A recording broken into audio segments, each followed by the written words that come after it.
A dominant equilibrium is a Nash equilibrium, but a Nash equilibrium isn't always a dominant equilibrium. Can I compare that to a square is a rectangle, but a rectangle's not a square?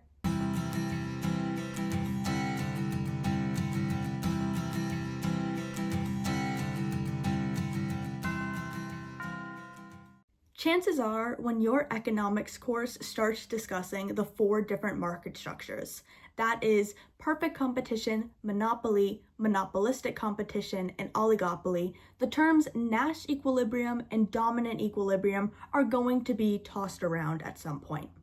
Now, these are probably going to be introduced to you alongside oligopoly because oligopoly brings with it the introduction to game theory.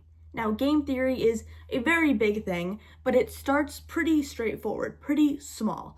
Typically starts with the prisoner's dilemma, and the prisoner's dilemma is a great point to introduce Nash versus dominant equilibrium. Equilibrium, any equilibrium, occurs when there is no incentive for anyone to move, to change, to fiddle with things. It just stays put.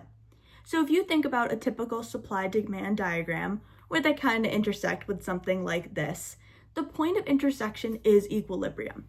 The supplier has no incentive to supply more or supply less, and the consumer has no incentive to demand more or demand less. That is a point of equilibrium. There's no incentive. Now, of course, we all know that things can shift when outside factors involve. We're pretending those things don't exist. Equilibrium, it just stays there. It is the point where nobody has an incentive to move. So when you are applying this to a Nash equilibrium or a dominant equilibrium, it's the same concept, except for the fact that a dominant equilibrium has to exist by itself, whereas a Nash equilibrium can technically have multiple options. Let's take a quick look at the prisoner's dilemma to try to visualize this. Illustrating equilibrium in something like the prisoner's dilemma, I am going to very briefly touch on that here. Prisoner A and prisoner B are trying to decide whether or not to confess to a crime.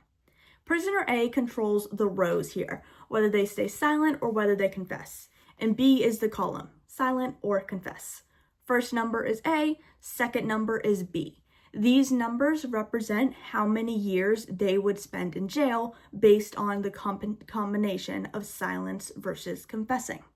It is important for the prisoner's dilemma example to assume that both A and B are alone in the room with the interrogator. They have no clue what B or what A is going to say, and regardless of whether they talked beforehand and decided, hey, let's go ahead and both stay silent or let's go ahead and confess, when they are physically in that room, they do not know what the other one is doing. So it brings them to the prisoner's dilemma right here. If both A and B stay silent, then they're both going to get just 1 year in jail. However, if A is to confess, let me flip it so that I can read it correctly. So they're both here at first, but A decides to confess. Well, then they're going to move down here, right? They're now in their confess row. And they're going to get 0 years, but B is going to get 10 years. Likewise, if B decides to confess and A stays silent, they're going to get 0 years, A is going to get 10 years. And if both confesses, they're going to be getting 5 years each. Looking at this example, well, it's better for prisoner A to confess, because if prisoner A confesses, then they're going to get 0 years if B stays silent. Versus if they stay silent and B confesses, then they're going to get 10 years versus 0. So even though this 1 and 1 is better, they could get a better deal if they confess, right? However, if they both end up confessing, they both get 5 years, which actually isn't preferable for either of them, but it's certainly better than risking staying silent when the other prisoner could be confessing. In which case, they're both going to wind up here.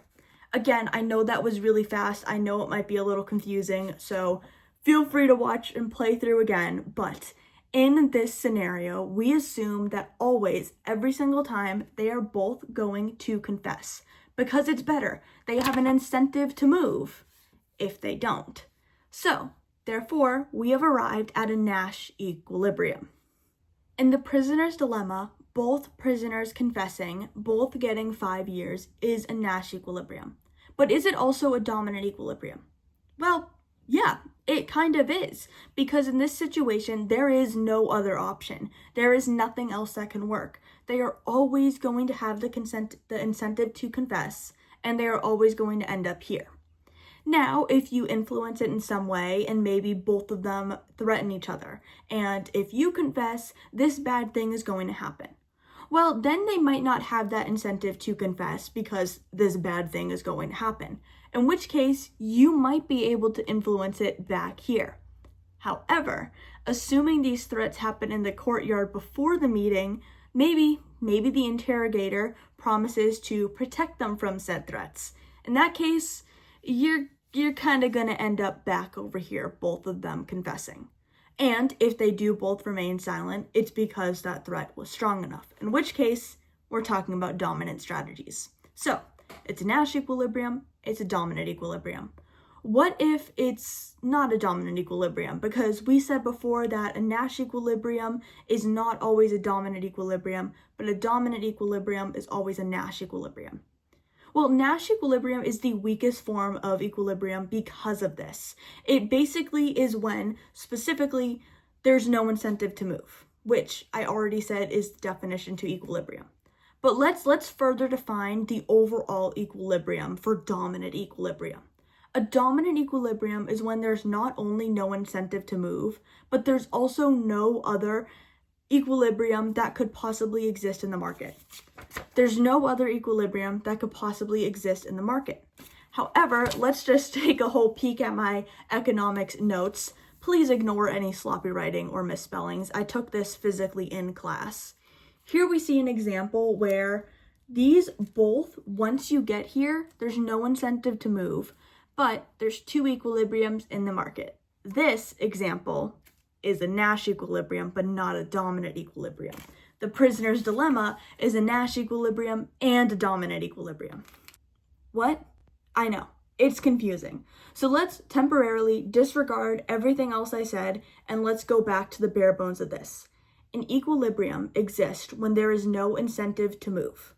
A dominant equilibrium exists when there is not only no incentive to move, but there is also no other possible equilibrium point in the market. A Nash equilibrium is every equilibrium, meaning a dominant equilibrium is a Nash equilibrium. But there's certain situations, particularly in game theory, where there could technically be multiple different equilibriums in the market, where both A and B could get settled at this point over here, or they could get settled at this point over here. Kind of just depends on, I guess, who moved first. That's a topic for another day, but Nash equilibrium, there's multiple equilibriums, you're at a Nash equilibrium. There's only one, you're at a Nash equilibrium. And if there's only one, you are also at a dominant equilibrium. Now that we have that out of the way, watch it back from the beginning, and I hope, the prisoner's dilemma will make more sense. Thank you for watching. If you would like me to go more in depth on everything I talked about here and actually really give you a solid step-by-step and not just a brief overview, let me know. For now, good luck with your studies. And, at this point, it's June. Enjoy your summer break.